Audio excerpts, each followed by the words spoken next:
By the grace of Allah, by the grace of Allah, even the darkest night will end, and the sun will rise and shine, and the sun will rise and shine. By the grace of Allah. Alhamdulillahi Rabbil Alameen.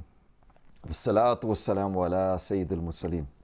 Amma ba'd, a'udhu billahi minash shaitanir rajeem. Bismillahir Rahmanir Rahim. Assalatu wassalamu alayka ya Rasulullah wa ala alika wa ashabika ya Habiballah. Assalatu wassalamu alayka ya Nabi Allah wa ala alika wa ashabika ya Nur Allah. Alhamdulillah. Viewers of Madani Channel, you're watching Rise and Shine, and we should all be awake and fresh. Alhamdulillah. Today we have a different topic again, and what we try to do is, as we said before, try to do those topics that affect us on a day-to-day basis as well. Inshallah, today we have packages as well, like we have normally day as well. Today, before we begin, inshallah, we're going to give you a blessing of reciting Durood Pak upon the Prophet of Allah sallallahu ta'ala alayhi wasallam. The Prophet of Allah sallallahu ta'ala wasallam has said that indeed Allah Azza wa Jal has appointed one angel on my grave, who has been blessed with the power of listening to the voices of the entire creation. Therefore, whoever recites salat upon me until the day of judgment, he, I, that angel, presents me his name along with his father's name and says, so-and-so, son of so-and-so, has recited this durood upon you. Allahu Akbar. Viewers of Madani Channel, if you recite Durood Pak upon the Prophet of Allah sallallahu ta'ala wasallam, then the Prophet of Allah sallallahu ta'ala wasallam will hear your name, and he will hear your father's name, and he will be told that this person said Durood Pak upon you. What a great virtue, what a great blessing of reciting Durood Pak. But now, inshallah, we're now going to go to the daily Talaut of the day, and I pray to Allah Azza wa Jalla, we all make a habit of listening to or reciting the Quran on a daily basis. So let's go to the daily Talaut. Sallu ala al-Habib sallallahu ta'ala ala Muhammad sallallahu alayhi wa sallam. أعوذ بالله من الشيطان الرجيم بسم الله الرحمن الرحيم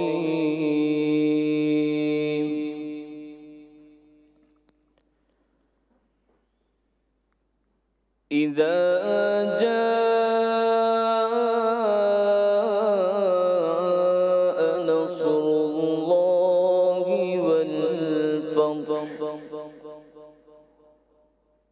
ورأيت الناس يدخلون في دين الله أفواجا فسبح بحمد ربك واستغفره إنه كان توابا صدق الله العظيم. Sallu ala al-Habib sallallahu ta'ala ala Muhammad sallallahu alayhi wa sallam. MashaAllah, again, like we keep on saying, try and make a habit of listening to the Quran on a daily basis. The topic that we have today is the topic of modesty and the ill use of social media. Now, what is modesty? If we use the proper Arabic word, the word of haya, which is what we're trying to discuss today, if it's translated to the word of modesty, then that's not a true translation, because haya signifies something much more than modesty. The Prophet of Allah sallallahu alaihi wasallam said that Iman has more than 70 branches, and modesty is one of the branches of Iman. And regarding, if we try and define modesty, Mufti Ahmad Yar Khan Naimi rahmatullahi ta'ala said that true modesty does not lie in the fact of one apparently performing virtuous deeds and acknowledging modestly only verbally. Rather, modesty means to safeguard your apparent and non-apparent organs from sins. Therefore, one shall refrain from bowing his head down in prostration to anyone else except Allah Azza wa Jal.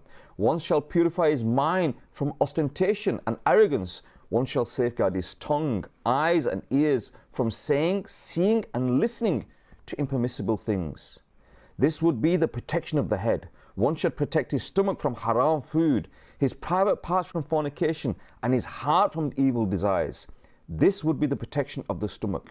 The truth of the matter is that these blessings can be attained by the bestowment of Allah Azza wa Jal and the gracious sight of the Prophet of Allah Sallallahu Alaihi Wasallam. So this is something much more greater than the word modesty, but we've used the word modesty today because it's the nearest translation we can have to the word haya. And there was a famous incident in the time of the Prophet of Allah Sallallahu Alaihi Wasallam that a woman, she was informed that her son had maybe been made shaheed in a battle.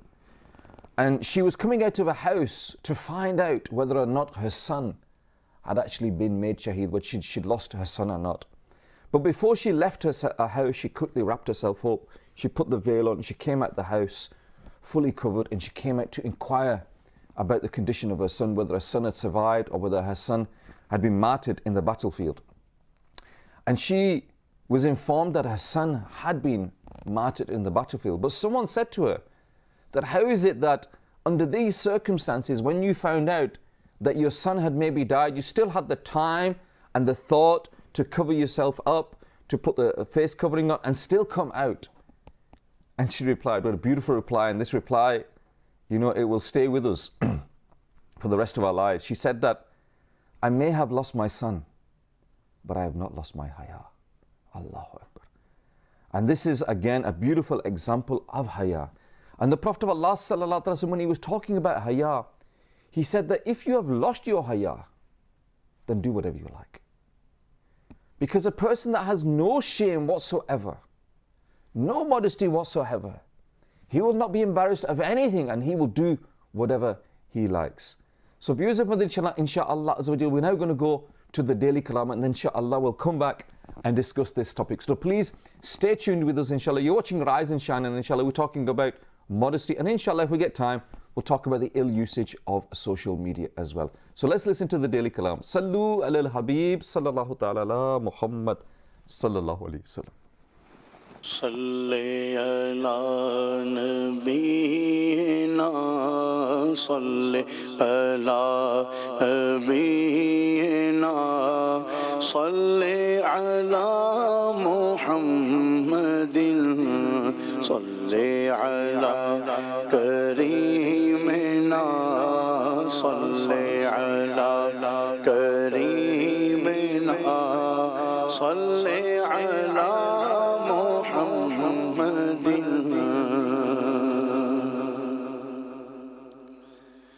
निगाह लुत्फ के उम्मीदवार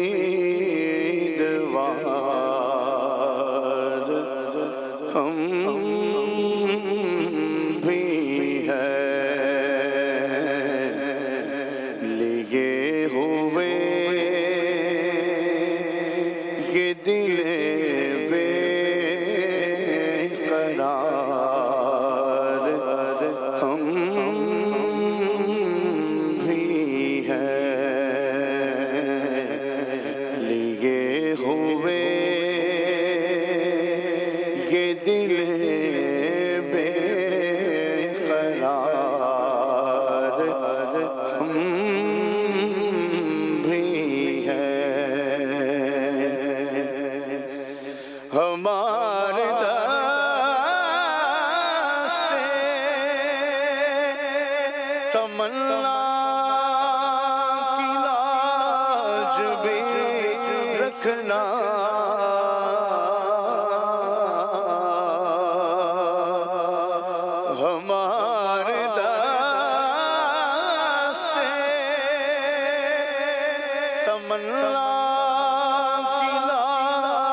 فقیروں میں شہر یار ہم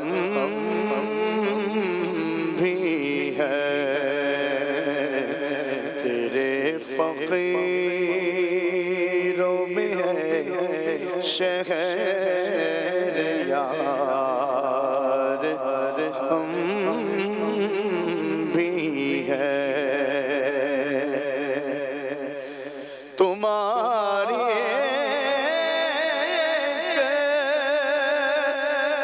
نگاہ کرم میں سب کچھ ہے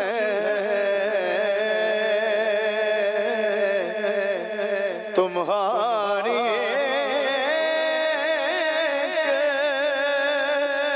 نگاہ کرم میں سب کچھ ہے پڑے ہوئے تو سرے رہے گزار ہم بھی ہیں پڑے ہوئے تو سرے رہا گزار ہم بھی ہیں جو سر پہ رکھے کو مل جائے نعل پاک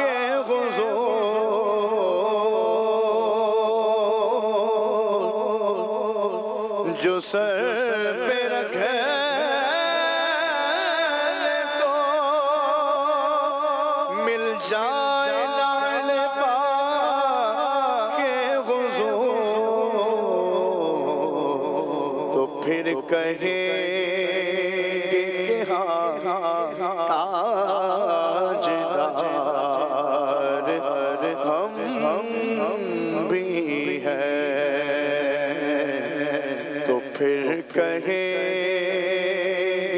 ہاں تاجدار ہم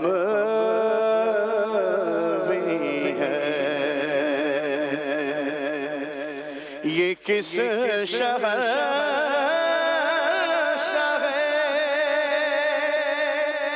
والا کا صدقہ بٹتا ہے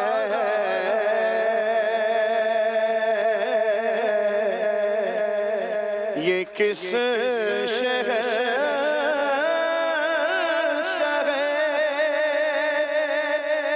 والا کا صدقہ بٹتا ہے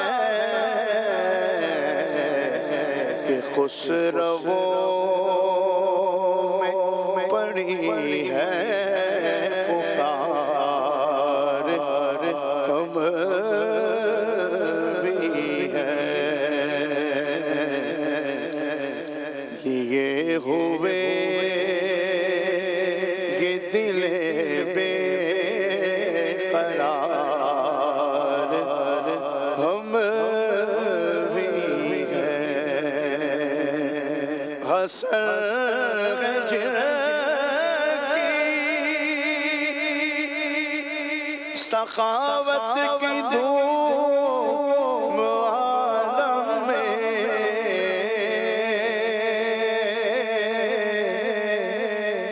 حسن جن کی سخاوت کی دھوم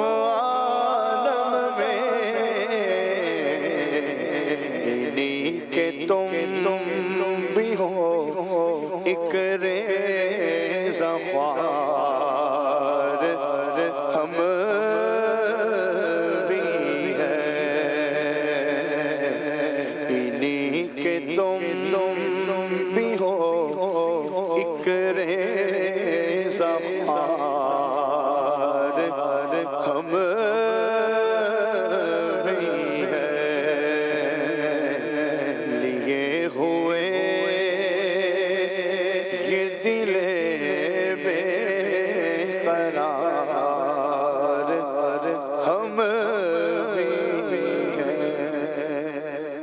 Sallu ala al-Habib sallallahu ta'ala ala Muhammad sallallahu alayhi wasallam. Viewers of Madani Channel, you're watching Arise and Shine, and we've had the Daily Kalam, and today we were talking about modesty.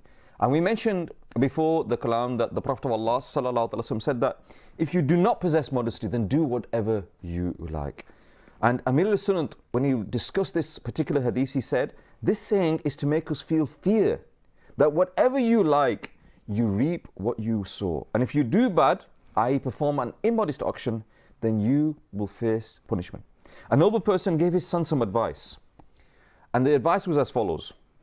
Whilst committing a sin, when you feel no shame from anyone on the earth or in the sky, then consider yourself to be one of the animals. Allahu Akbar. Allama Ali Qari rahmatullahi ta'ala said, modesty is the trait that prevents a person from committing evil deeds, due to the iman of his faith. Viewers of Madani Channel, there are several people who commit sins and they don't feel embarrassed. They don't feel ashamed. However, those who do not feel ashamed, then they will do all sorts of sins and they will not consider that they're considering any sins whatsoever. So again, this modesty, this haya is a trait that if we can develop inside ourselves, then this modesty, this haya will inshaAllah keep us away from committing any sorts of sin. Because, the opposite of haya is shame. The opposite of modesty, you would say, is having no shame. And so, if you have no shame, you will commit whatever sins you wish.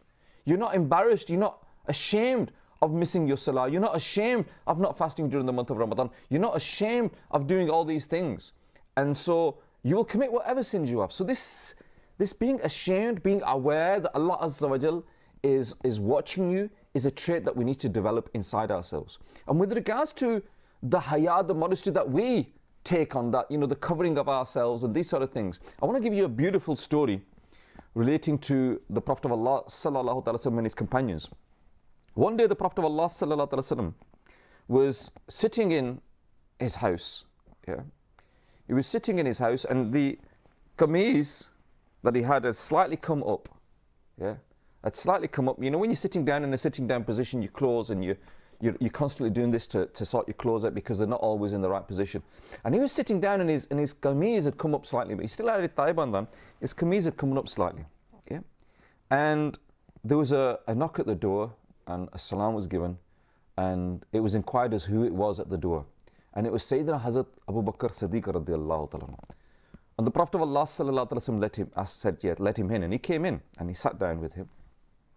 And the Prophet of Allah sallallahu alaihi wasallam remained in the same position. Then there was another inquiry at the door, and it was Sayyidina Hazrat Umar Farooq radiallahu ta'ala. And the Prophet of Allah sallallahu alaihi wasallam said, yes, let him in, please come in.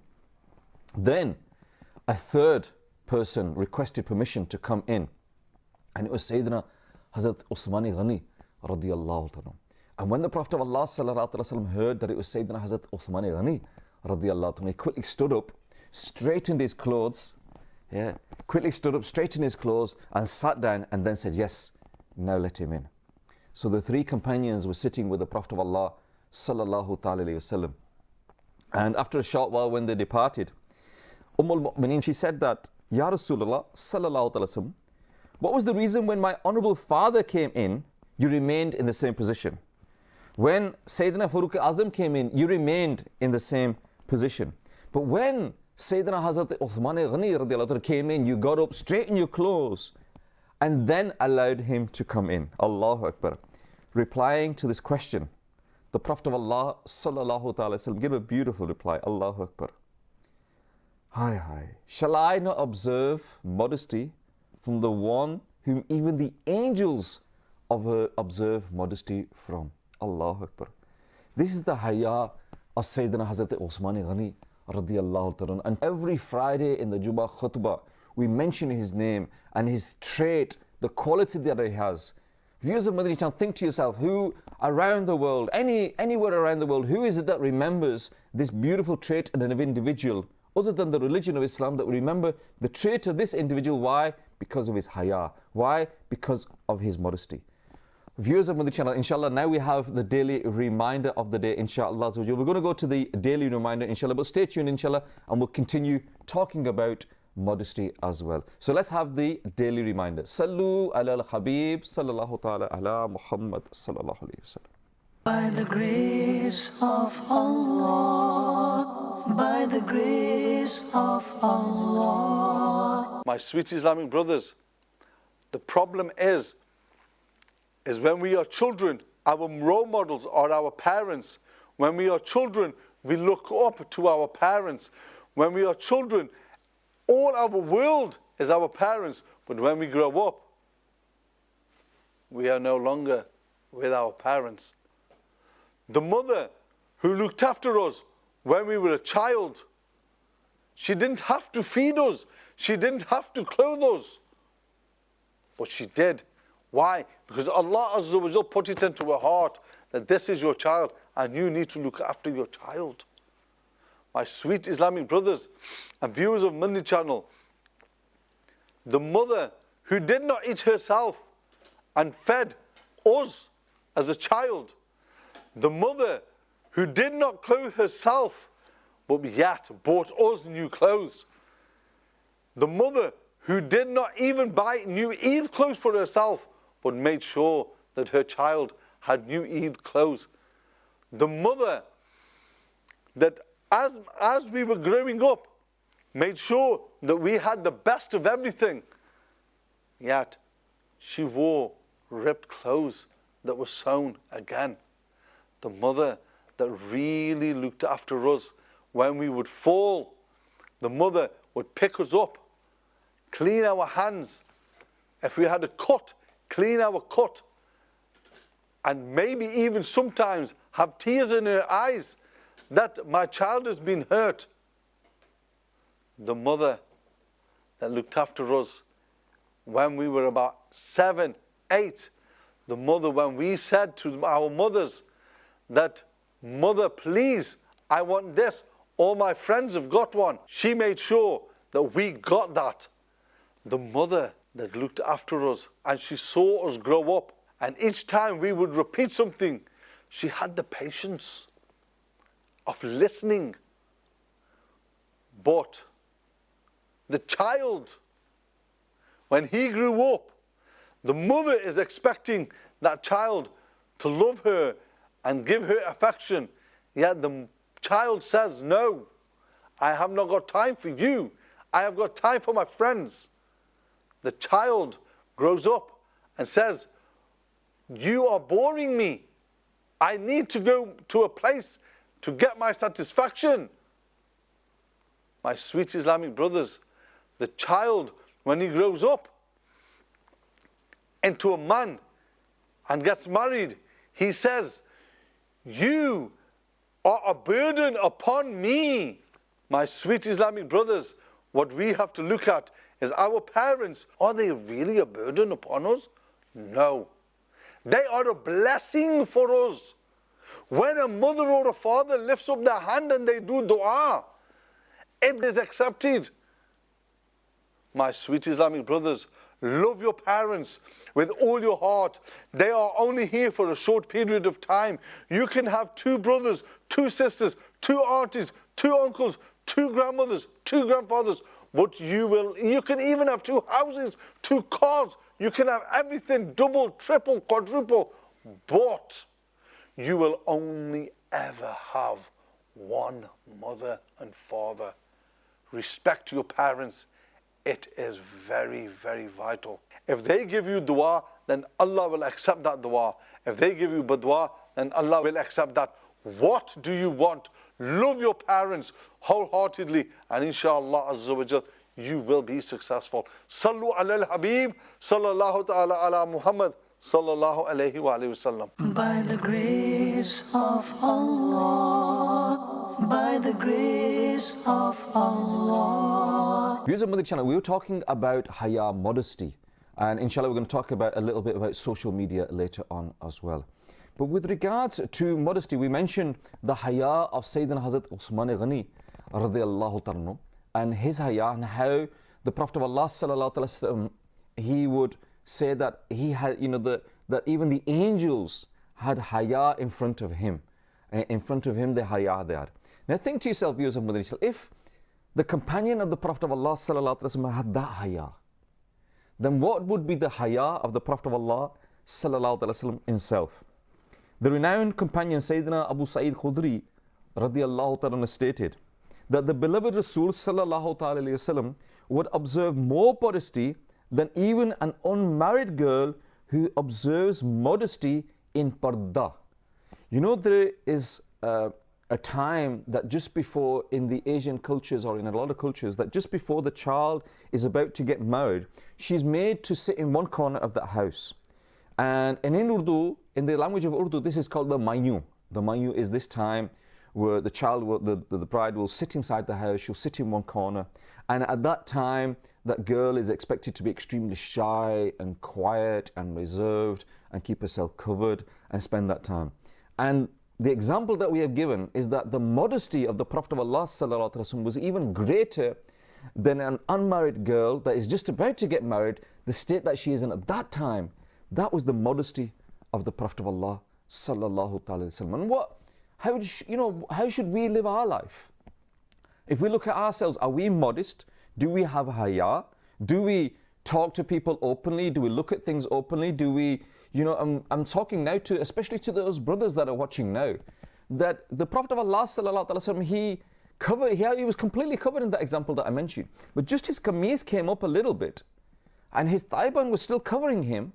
Yet even then, he covered himself doubly. There's a Amir al-Sunnah, he says to us, parda mein parda, meaning you are covered, but cover that cover. Yeah? And this is that haya that we need to develop, that we need to cover ourselves, but cover what we are covering. So have a double covering. And why do we have double covering? So have that protection that makes sure that the double covering. So if one thing was to move, then you still are covered. But today we don't see that. Today we are seeing that our brothers are wearing tight-fitting clothes. Today we are seeing clothes that our brothers are wearing clothes that expose the knees, that expose the navel. Yes, there is a further covering for the brothers as well.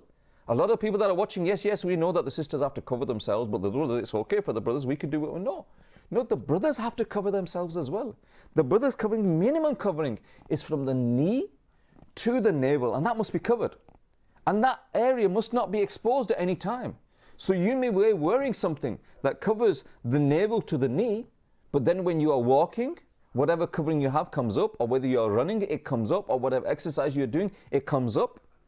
Then that is now haram. You need to cover all of this. So all you brothers who perform any sorts of sports, be aware of this, that you need to ensure that this part of your body is covered. And this again is further upon us. But again, even then, the Prophet of Allah sallallahu alaihi wasallam said, a time will come where people will be covered, but they will be naked as well. And that infers nowadays where people are wearing tight-fitting clothing that expose the shape of the body.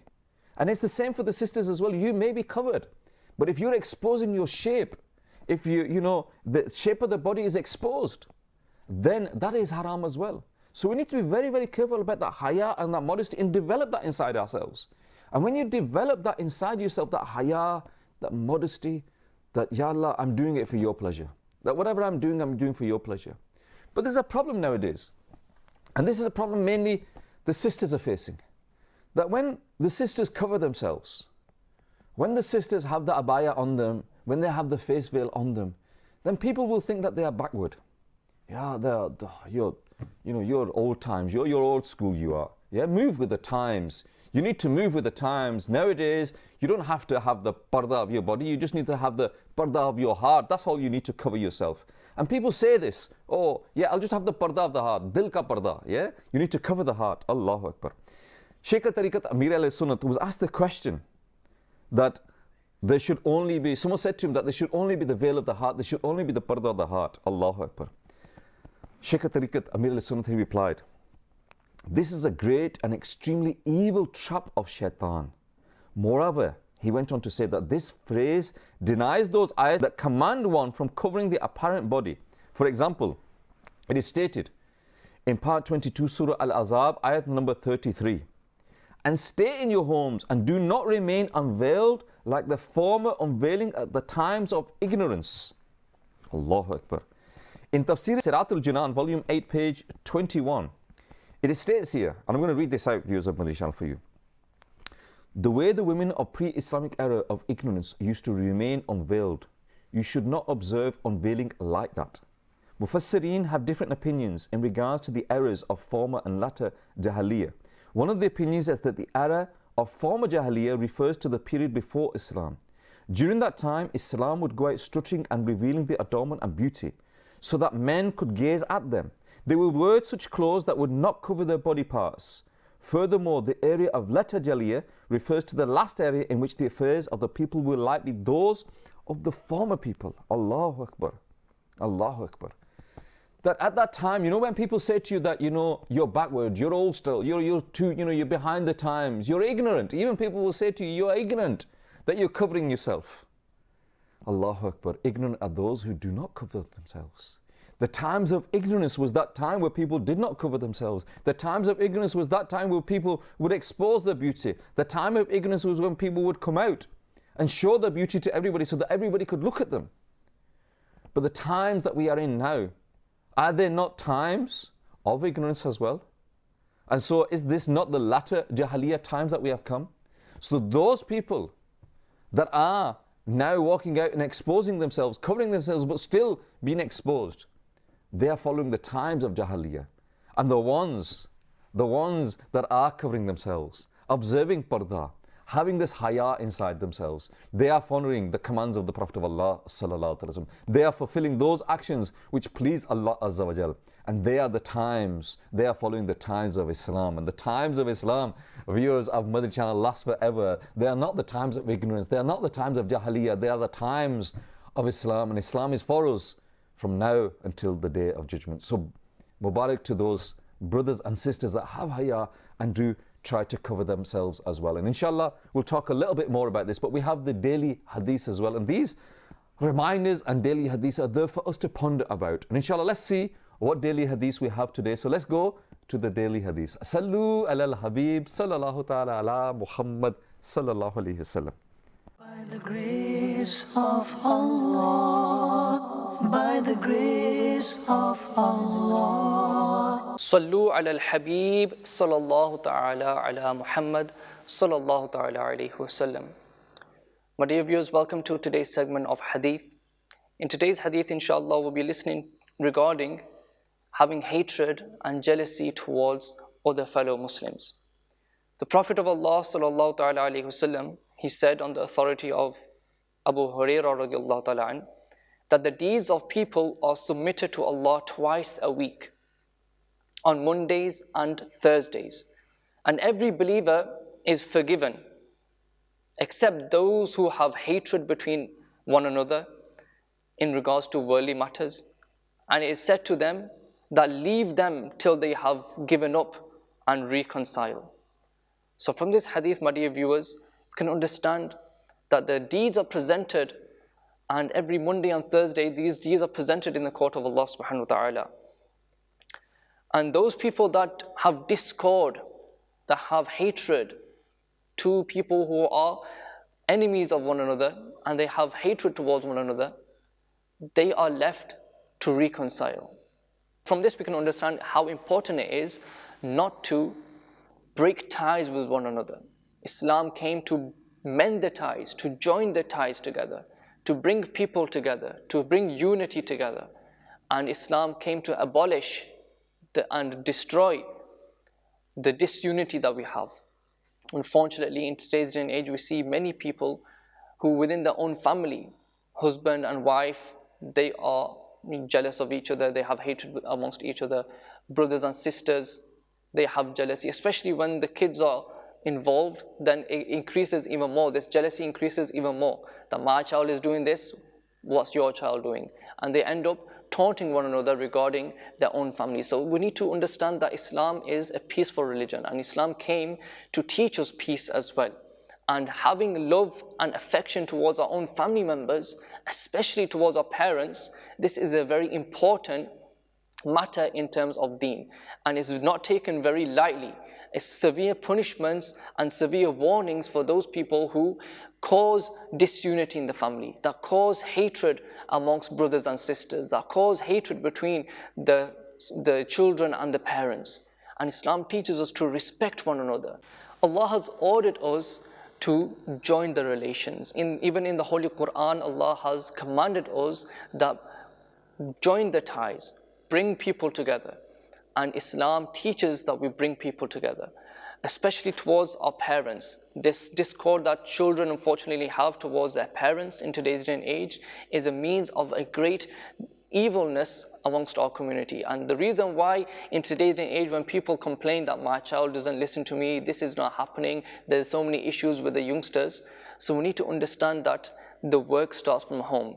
The problem starts normally from the home. If we have a good environment in the home, a Madani environment in the home where there's Islamic teachings are being taught at home, there's an Islamic lifestyle that is being taught to the children, then inshallah these problems that we see amongst the community, amongst the youngsters, they will start to decrease and they'll start to finish, inshallah. So try to, if you are going through any discord with one another, try to relieve yourself from this discord and forgive one another. Islam teaches us to forgive and to move on. Sallu ala al-Habib, sallallahu ta'ala ala Muhammad, sallallahu ta'ala alayhi wa sallam. By the grace of Allah, by the grace of Allah.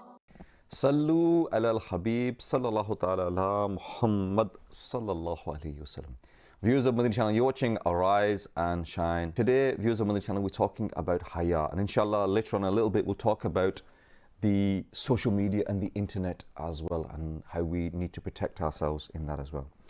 But regarding haya and modesty, we heard early on that the Prophet of Allah said that if you have lost your haya, then you can do whatever you wish. And again, that is something that we need to ponder on. And it's one hadith that if we keep in the forefront of our mind all the time, that if we have lost our haya, then we will do whatever we like. And in another place we were told that a pious person said that if you commit these sins and you have no shame, then consider yourself to be amongst the animals of the planet. So, viewers of Madani Channel, in our life, we have effectively 3 periods in our life. We effectively have childhood, one period of our life. We have our youth, and then we have our old age. When a person is a child, when he's in al-baligh, when he's that innocent age, then he will not be committing any sins. And if he does commit apparent sin, then inshallah azza wa jal, he will be forgiven. When a person gets old, he starts to get weak. Illnesses start to appear inside himself. And because he's getting closer and closer to that time where inside himself he's thinking to himself that, I'm getting close to that time where I, will be passing away, so I need to sort myself out, and I need to, have this God consciousness inside myself. I need to start rectifying myself. And this is a lot of people, unfortunately not all people, even some people that even when they get old, they still think that they're going to live forever, and they continue committing sins as if they are going to live forever, but they're not. Obviously, nobody lives forever. But a lot of people, alhamdulillah, what happens is that that time in their life is the time that they turn towards the masjid. It's that time in their life that they start to read the Quran. It's that time in their life that they start to do zikr and wazaif, etc., etc.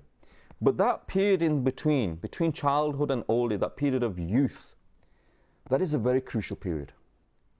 Because in that period, when you're young, you think you're going to live forever. You think, I've got all my life ahead of me, I can do whatever I want, I'm strong, I'm healthy, I've got money, I've got resources, I can do whatever I want. And you're not fearful of death. And when you're not fearful of death, and this again is a trait that we need to have that fear of death, to fear of accountability, to fear that we're going to be questioned. If you do not have that fear, then what happens is you start becoming, I'll use the word brave. You start becoming brave in that you think, I can commit whatever sins I want. Why? Because I've got all my life, I've got nothing to worry about. Viewers of Madani Channel, even just recently, a couple of days ago, in a town not very far from us, 2 young brothers, they passed away. Both of them were, I think one was in his 30s and one was in his 20s. The one was in his 30s, he had a motorcycle accident. The brother that was in his 20s, he got up for Sahri. He had the Sahri meal. He read Salatul Fajr and he went to sleep, and then he didn't wake up. And I think he was only, 27 years of age. So viewers of Madani Channel, don't be deceived by the fact that, in that age that you are in, you're going to live forever. Nobody lives forever. And nobody knows at what age they are going to pass away. And, if we look around us, then people do pass away at all ages. If you go to the graveyards and look at the ages, people write the names of the people that they were born this time and they died this time. And you will see that, yes, they have the 80-year-olds, the 70-year-olds, the 60-year-olds, but also there's the 20-year-olds, there's the 30-year-olds. Yes, maybe they are in less in number, but people do die. And if there is going to be one 20-year-old that's going to die, how do you know that 20-year-old's not going to be you? If someone was to, there's a room in here, the room is full of 20-year-olds, and somebody comes in with one bullet and he's going to shoot it, would you not be scared? Would you not be scared that that bullet could hit me? Yes, there's 30 other people in the room. There's a chance in 1 in 30, let's say. But would you not be scared? Yes, you would be scared. In the same way, the angel of death can come to us at any time. And so this crucial period of our life, our youth, is a time that we need to protect ourselves. It's a time where you try to accumulate as much wealth as you can. But at the same time, this is a time where you have that strength inside you that you can accumulate as many good deeds as you can. I remember my blessed father, when he went and performed the Hajj, I think he was in maybe his 60s. I think it was just over 60. And when my father came back, one of the first words he said to me was, "Beta, do the Hajj as soon as possible. Do it in your youth. Don't wait until you get old like me. If you're going to perform the Hajj, then do it in your youth, because then you'll have the strength to be able to do it. You know, so don't wait until you get old before you go and perform the Hajj. Don't wait until you get old and you've got time on your hands and you say, you know what, now I've got plenty of time on my hands. I'll join them Dawah Islami brothers and I'll travel in the way of Allah Azza wa Jal. No, whilst you are young, whilst you are strong, that is when you need to protect your iman, because it is at that time, that shaitan will entice you as much as possible. It is at that time in your life where shaitan will be literally on every street corner trying to take your iman away from you. There's a beautiful incident that happened in the time of Sayyidina Amir al-Mu'mineen, Sayyidina Hazrat Umar Farooq radiallahu anhu, when he was the Khalifa at the time. There was a very pious person and he used to worship Allah Azza wa Jal and abundantly. And Sayyidina Hazrat Umar Farooq radiallahu anhu, he was impressed by this person, that he was such a pious person. They used to see him, he used to come to the masjid and he'd read his namaz with full concentration and take his time. And Sayyidina Hazrat Umar Farooq radiallahu anhu was very, very impressed with him. But every day that he would go to the masjid, there would be a woman on the route that would try and invite him, try and call him towards him. But every day he would walk past this woman, he would pay no attention to her. But one day, the whispers of shaitan, and the whispers of shaitan, they don't finish. They don't say, okay, I've tried him once, I've tried him twice, I've tried him 3 months, okay, he's not listening to my whispers, I'll give up and I'll move on. No, this will continue. This will continue. And one day what happened was, eventually, the shaitanic whispers, he listened to them. And he went towards this woman. And as soon as he went towards this woman, he approached this woman, and as he got close to her, he remembered the ayat of the Quran, in which Allah Azza wa Jal says, indeed, those who fear Allah Azza wa Jal, whenever a temptation from the devil touches them, they become alert, and at that very moment, the eyes open up. Allahu Akbar. As soon as he heard this ayat, he trembled in fear and he collapsed. He collapsed on the ground and he was unconscious. Now his father was waiting for him at home. And after the expected time, the time that he'd expected normally he would go, read his namaz, he'd come back. After that time had elapsed and he did not come, his father got worried and wanted to find out where he was. And they went out and found him that he was on the ground and he'd collapsed. He was unconscious. So with a group of people, they gathered him and brought him home. And when they brought him home, they waited for him to remain consciousness. And when he regained conscious, he spoke to them to explain the situation. And when he explained the situation of exactly what had happened, and when he recalled the ayat again the second time, and he recited the ayat, he screamed. He screamed and he let out a huge breath and he passed away. He passed away in the fear of Allah Azza wa Jal. Allahu Akbar. Allahu Akbar. It is said that the arrangements for ghusl were made that same night. And in the morning, when Sayyidina Hazrat Umar Farooq radiallahu anhu was made aware of this, he went to his father to console him. And he said to him that, why did you not inform me that he had passed away? And they said that, you were resting and we didn't feel it appropriate to do so. And so Sayyidina Hazrat Umar Farooq radiallahu anhu, he said, take me to his grave. And after reaching his grave, after reaching the grave of this young pious worshipper that had passed away under these conditions, Sayyidina Hazrat Umar Farooq radiallahu anhu, he recalled the ayat of the Quran and he recited it. And the translation was there. The translation is that, and for the one who fears standing in the court of Allah Azza wa Jal, there are 2 paradises. And the one who fears standing in the court of Allah Azza wa Jal, there are 2 paradises. Upon hearing this, The young man loudly proclaimed from the grave, O Amir al-Mu'mineen, indeed, my Allah Azza wa Jal has blessed me with 2 Jannats, 2 paradises. Allahu Akbar. This is by virtue of the fact that this individual had remained steadfast in his youth. He remained steadfast in his youth and he protected his Iman. And again, that's something that in your youth you need to be very, very wary of. Because that youth time is that time where, you leave the house more. When you get old, you got to that retirement age, you're not leaving the house as much. You're staying at home as much. You've got illnesses, you've got other responsibilities in the home. You're not leaving your home as much. But when you're young, you're here, you're there, you're everywhere. And what happens is because you're here, there and everywhere, the chances of committing sins are more. Like at the moment, for example, we're in this situation where we are in effective lockdown and we are in our homes. And what is happening when we are in our homes? I remember Nigarani Shura saying with regards to this, that in this period of time, we are better off in one way, but we are worse off in another. And when I asked him why, he said that we are better off because we're not outside. We're not going to those places where sins are being committed. We're not being enticed. But we're in our homes and we still have this. We still have this. And this is what's causing us to commit more sins in our homes as well. And a beautiful question. Brother asked that, how can we remain modest whilst we are using social media?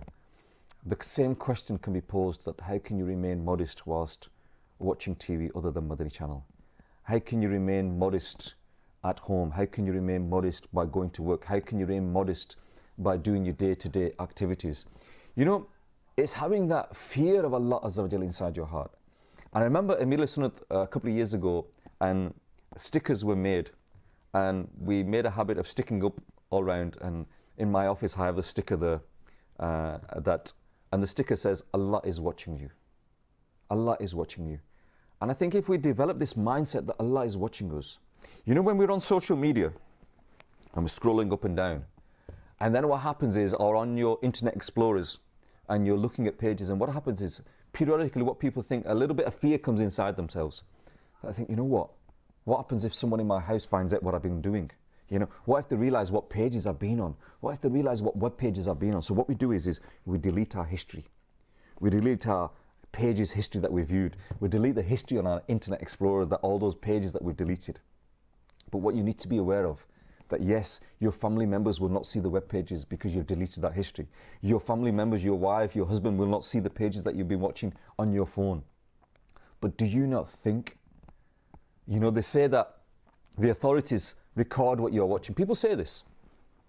Allah alim if it's true or not. People say that they record the pages that you're watching. But your pages, do you not think that Allah Azza wa Jal knows the pages that you've done? Does Allah Azza wa Jal not know what you have done? They say that people say, that people think that if I switch the light off, nobody will see what I'm doing. Yeah. If I put the blanket over my head and I'm on my phones, nobody will see what I'm doing. If I close the door, then nobody will hear what I'm saying. If I go to a different town, a different place, I can do what I want. Why? Because nobody knows that I'm there. Yeah, nobody knows me there. So they won't expose the sins that I'm doing. Allahu Akbar. Viewers of Madani Channel, how foolish we are. Does Allah Azza wa Jal not hear you when you've got that blanket on top of you? Does He not see what you're looking at when you have that blanket on top of you? Can He not hear you when you close the door? Can He not see you when you go to a different town? We need to develop that mindset, viewers of Madani Channel, not only on social media, but throughout our whole lives, that whatever we are doing, Allah is watching us. And there's a little bit of a problem here, and maybe the brother, he will agree with me or not. Here in the West, we've become immune, and we do not realize the sins that we are committing. When somebody comes from abroad for the first time, that comes to this country, let's say he comes from Pakistan, or he comes from India for the first time. You pick him up from the airport. He's in the car. You're driving home. And every 10 seconds, 15 seconds, he's going, Astaghfirullah, Astaghfirullah, Astaghfirullah. And you look at him thinking, what's up with him? Why is he saying this? Yeah. And all the way home, maybe every half a minute or a minute, he's going, Astaghfirullah, Astaghfirullah. And slowly, slowly, slowly, his head's going down. And what is happening is, brother, is that he is seeing things that he's never seen before. He's seeing them billboards with half-naked women. He's seeing those women walking around half-naked. And for him, it is a shock to the system. And he is aware of the fact that looking at these things is a sin. And so he's constantly saying, Astaghfirullah, and he's constantly lowering our gaze. But what are we doing? We're not bothered. Why become immune to this? And somebody once gave me a beautiful example. He said to me that if you were to get 2 pans of water, you used to get a cold pan of water and a hot pan of water. A pan of water with boiling water in it. And you were to put a frog inside the boiling pan. Yeah? What would happen is as soon as you put that frog inside that boiling hot water, the frog would jump out. Because the water is going to burn him. The water, that boiling water, is scalding him and it's going to kill him. Another pan of water, cold water. You put the frog in it. The frog's comfortable. You put it under the heat and you put a slow heat, slowly heat. What will happen is slowly, that water will get warmer and warmer and warmer. And what will happen is that frog will die. And the example that this person gave me, he says, that person that comes from abroad to these countries the first time is like that frog that we throw into that hot water. He panics and he jumps out, right? And he's saying, astaghfirullah, astaghfirullah, astaghfirullah. But we are this person. We are this person that we don't even realize what's going on.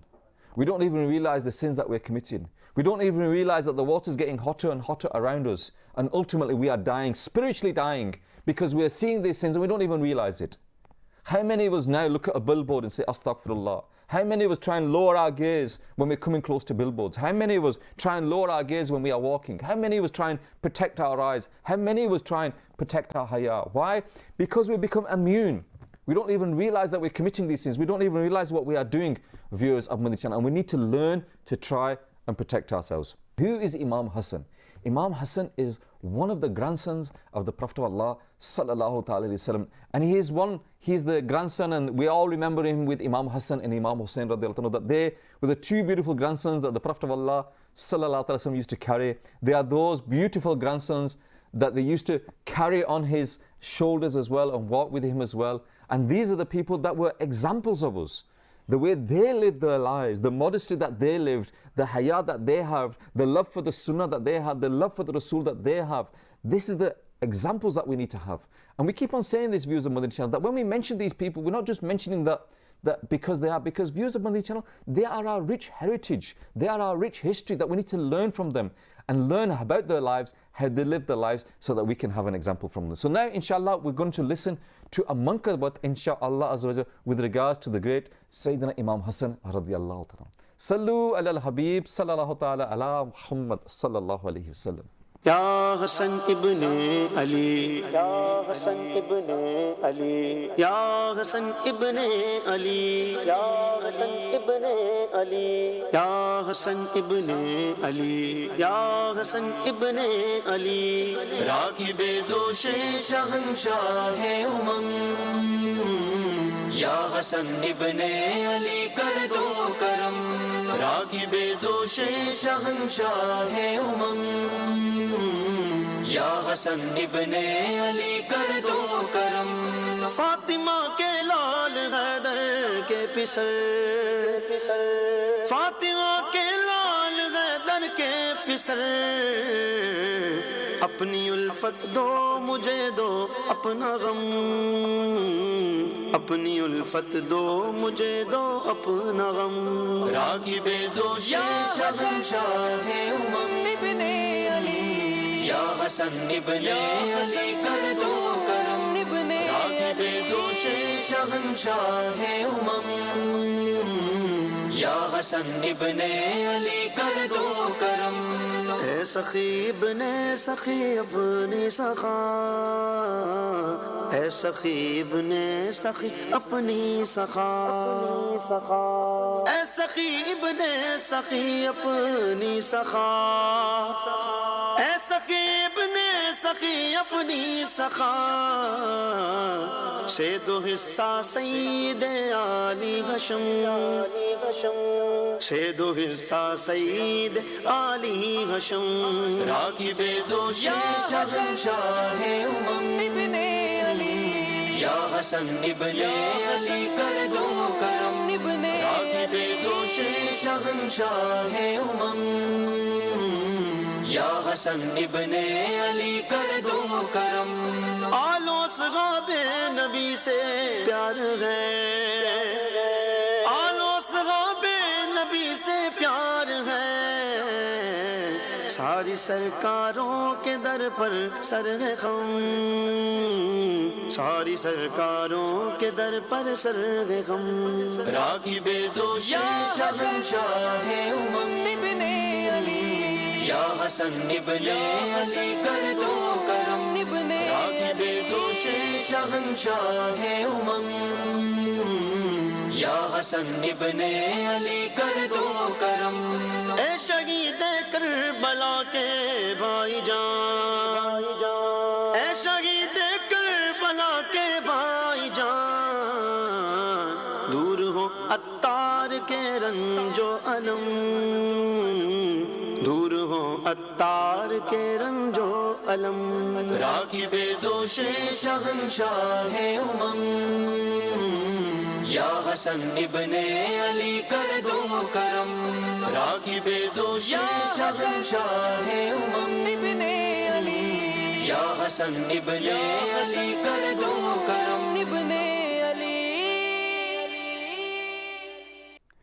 Sallu alal Habib sallallahu ta'ala ala Muhammad sallallahu alayhi wasallam. Viewers of Madani Channel, you're watching Rise and Shine, and today we're talking about modesty, haya. And inshallah azza wa jal, we're now going to talk a little bit about the social media and the use or the ill use of social media and how it connects with our topic of modesty as well.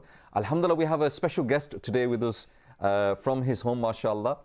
We have Dr. Zilka, you all know, who comes on Madani Channel, alhamdulillah, literally daily, alhamdulillah. Dr. Saab, can you hear me? जी अल्हम्दुलिल्लाह रब्बिल आलमीन अला कुल्ली हाल। Assalamu alaikum wa rahmatullahi wa barakatuhu. व अलैकुम अस्सलाम व रहमतुल्लाहि व बरकातुहू। MashaAllah, MashaAllah. How are you, Dr. Saab? अल्हम्दुलिल्लाह रब्बिल आलमीन अला कुल्ली हाल। How are you, Khalid bhai? Alhamdulillah, ala kulli hal. Better now that I can see you, alhamdulillah. I can see you in the screen in front of me, alhamdulillah. May Allah Azza wa Jal preserve this beautiful smile that you have on your face, Dr. Saab. May Allah Azza wa Jal always keep you happy. Ameen wa iyyaka। What we are talking about today is we're talking about modesty, haya. And the question was posed earlier on, and I did answer it, but you can, inshallah, include it in the discussion as well. That he said that, can you give us some tips to preserve our haya on social media as well? And I replied that obviously haya is not just about social media. In the same way that we need to preserve our haya everywhere, then we need to preserve our haya on social media as well. And we've not really discussed social media as well, Dr. Saab, but from your perspective, from a medical perspective, if you can talk a little bit about haya and talk about a little bit of the psychological effects of social media or any other form of internet usage, etc., inshallah azza wa jal. Social media, how does it fit in with this sort of theory? I will sort of link social media as like the knife in the hands of a surgeon, so a scalpel or blade in the hands of a surgeon. So if you ask someone to operate on someone's abdomen with the knife, now clearly you would require a lot of experience and practice. So it's like social media, if we give it to the hands of a child, then clearly they do not have the skills and the resources to understand its complexities, intricacies, and they are going to follow their desires and aggressions, and they will use the social media in a manner that will be extremely dangerous to themselves and to other people as well. Now we can look in terms of household examples that we don't give knife to a child when they are of 8-9 years of age, when we want them to use, but we supervise them. We are with them all the time to teach them how to use the knife and so forth. We equip them with the skills. We tell them that they shouldn't keep their knife close to the hand.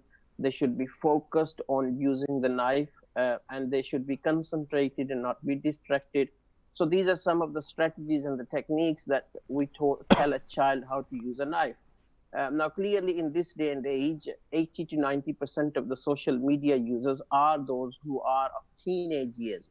And that's the biggest proportion who uses the social media. Now, clearly, as I said, that up until the teenage years, your main personality is id. Is you just follow your desires and you just follow your aggression. And clearly in the hands of those inexperienced individuals, social media can be very harmful. Just like an inexperienced person doing surgery on someone's abdomen and ending up cutting the aorta, which is the main blood vessel, because they don't know what it is and they cannot identify the harmful effects of using a blade in that particular place.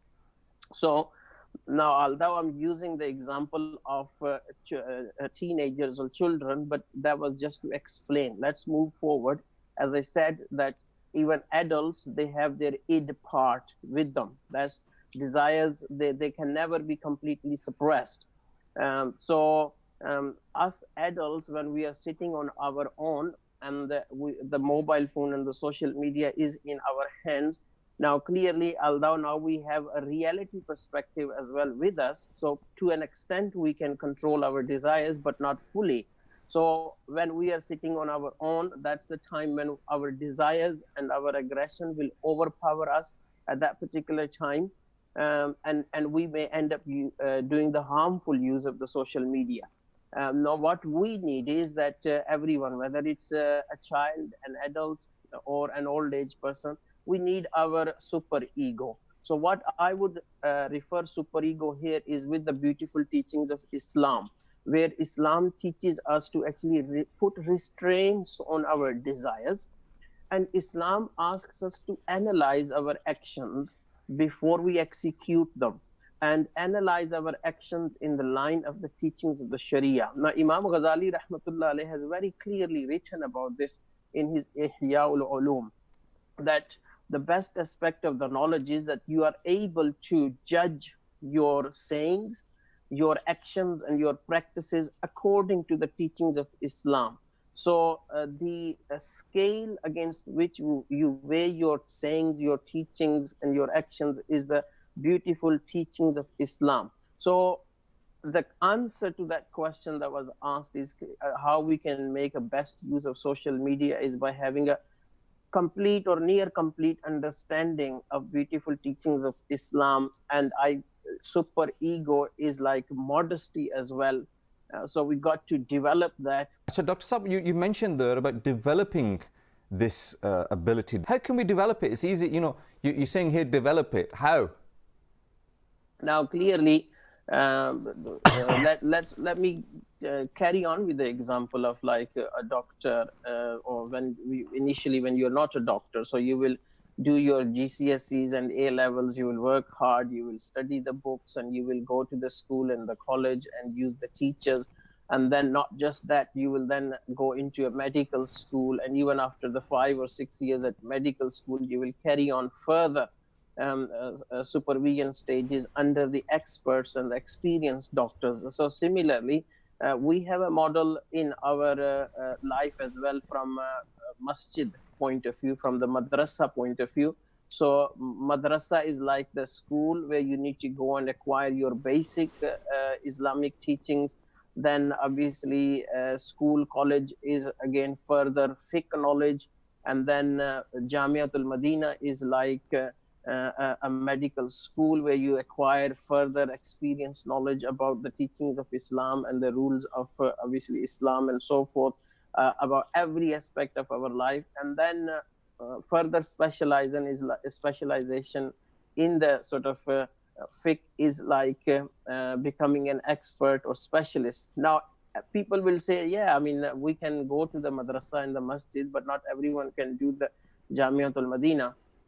So that is where obviously there are other platforms where you can be under the supervision. So this is like acquiring knowledge from Madani Channel, acquiring knowledge by attending the weekly Ijtima of Dawat Islami, acquiring knowledge by traveling in the Madani Kafilas of Dawat Islami. And for Islamic sisters, there are many courses that take place as well, including for children, and the knowledge is delivered in the Madani environment of Dawat Islami according to the intellect and understanding of these individuals, looking into sort of bearing in mind their age and understanding and the problems that they are facing.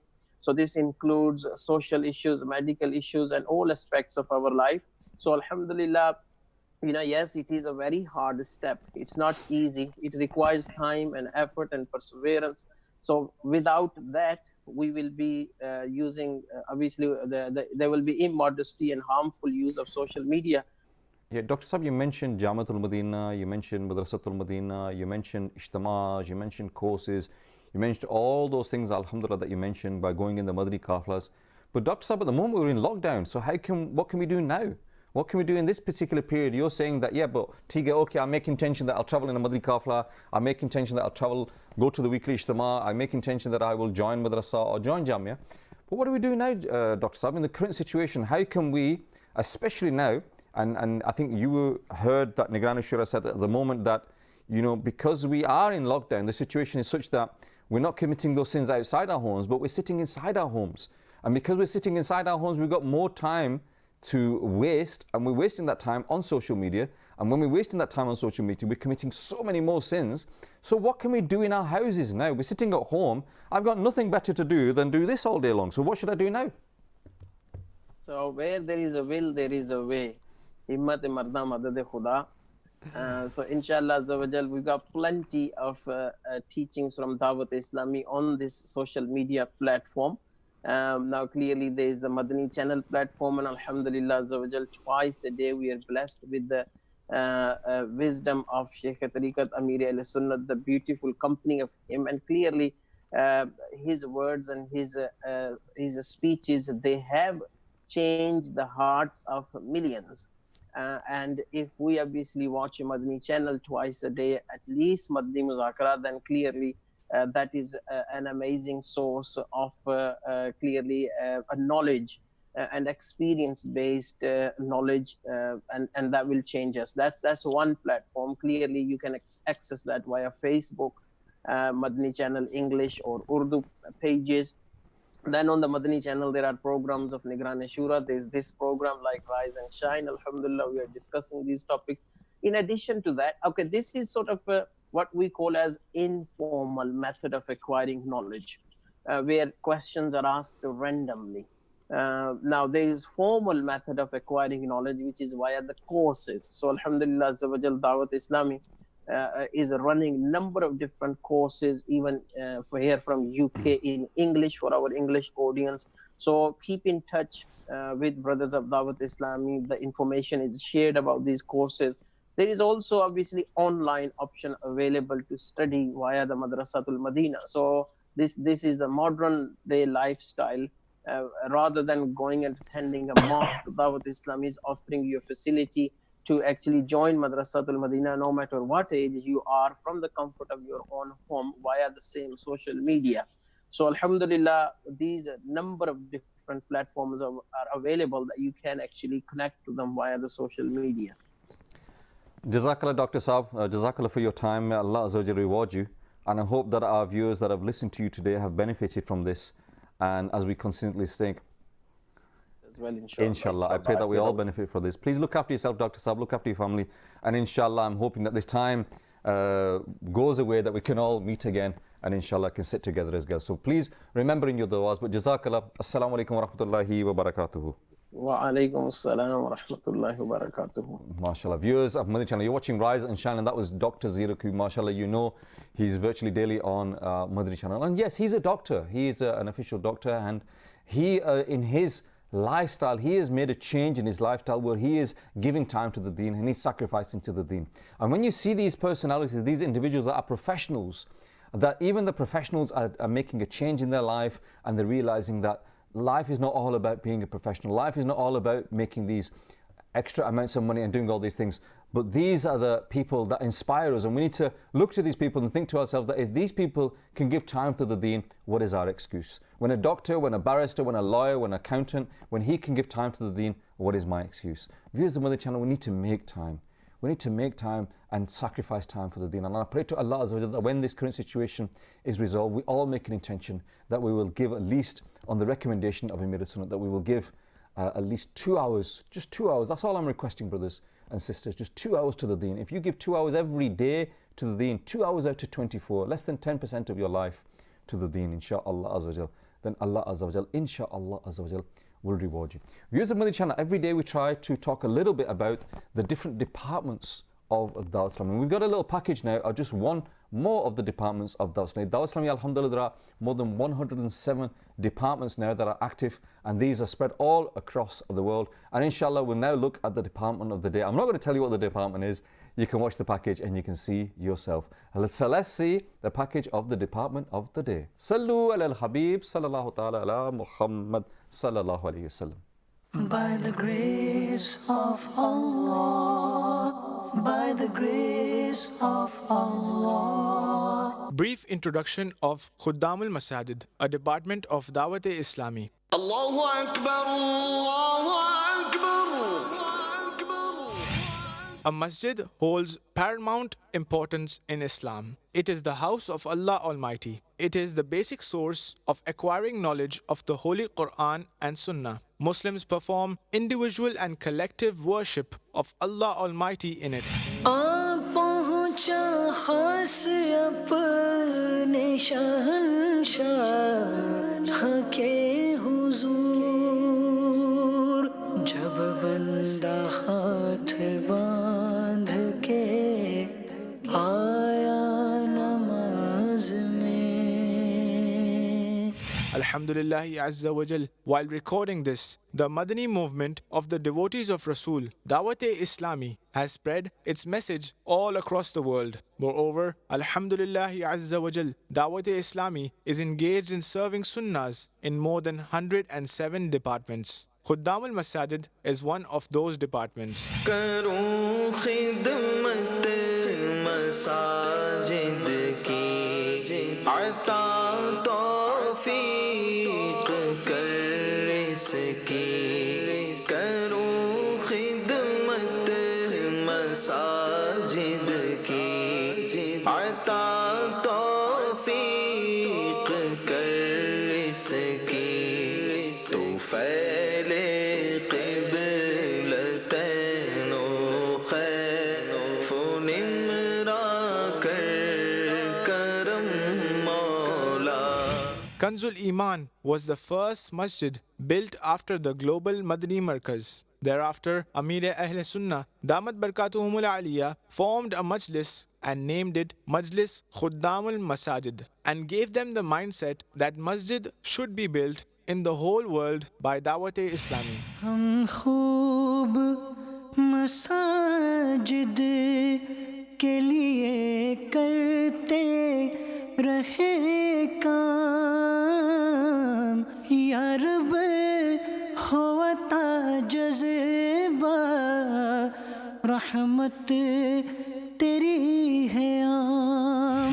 Majlis Khuddam al-Masajid performs all the matters regarding the land of the masjid, its purchase and waqf according to the Shari, legal and organizational procedures. مسجدیں آباد ہو اور سنتیں بھی عام ہو فیض کا دریا بہا دو سرورا داتا پیا پیا پیا پیا. Alhamdulillah Azza wa Jal. To date, Majlis Khuddam al-Masajid has built hundreds of masajid and constructions of further masajids are in progress. There is a ratio of 2 masajid being built on daily basis in the whole world. हम खूब मसाजिद के लिए करते रहे काम या रब होता जज़्बा रहमत तेरी है आम. The areas or cities where masajid are needed, the responsible Islamic brothers of Khuddam al-Masajid try to purchase the property in those areas after consulting with and obtaining Shari guidance from Darul Ifta Ahl Sunnat. Pictures of the masajid to be constructed by the Majlis Khuddam al-Masajid and those that are under construction are available in the form of a detailed album. It costs millions of rupees all the way from purchasing the property to the phase of constructing it and buying material for it. All these expenses are met from the donations given by the devotees of Rasul.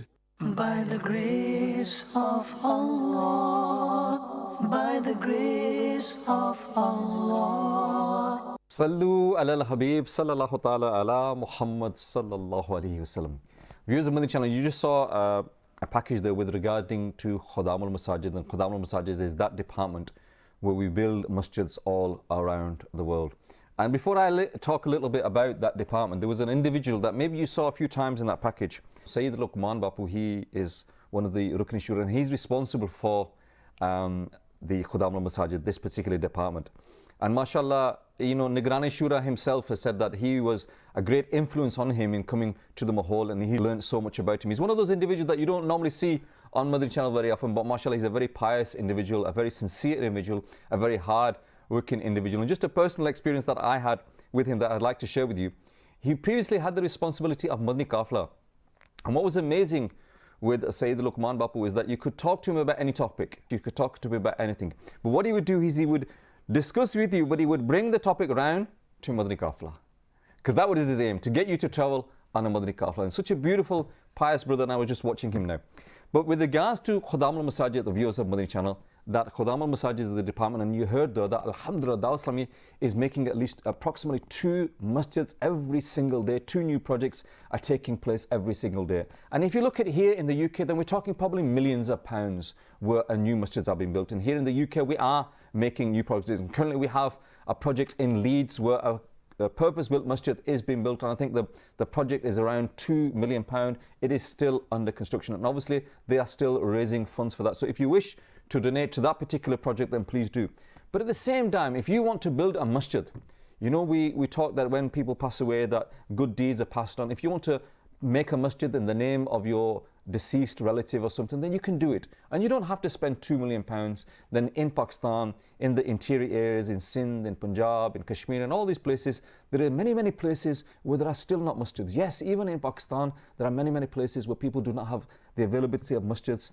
The population is expanding, new communities are opening up, new housing societies are opening up, and as the new housing societies open up, then obviously there's the need of masjids as well. So Dawah Islami has these projects where, for example, from 8 lakh rupees, which is something like from £4,000, £4,500 upwards, £5,000, 6,000, whatever you wish, you can choose a project where a masjid can be built, and it can be built on the money that you donate. And if you wish, then we can put a board there that this masjid has been built in the memory of a certain individual, inshaAllah azza. So this is just one way that we can carry on donating in this cause. And these masjids are built all over the world as well, not only in Pakistan as well. Many, many masjids are built over the world. Viewers of Madani Channel, keep watching Madani Channel. Sallu ala al-Habib, sallallahu ta'ala ala Muhammad, sallallahu alayhi wasallam. By the grace of Allah, by the grace of Allah, even the darkest night will end, and the sun will rise and shine, and the sun will rise and shine.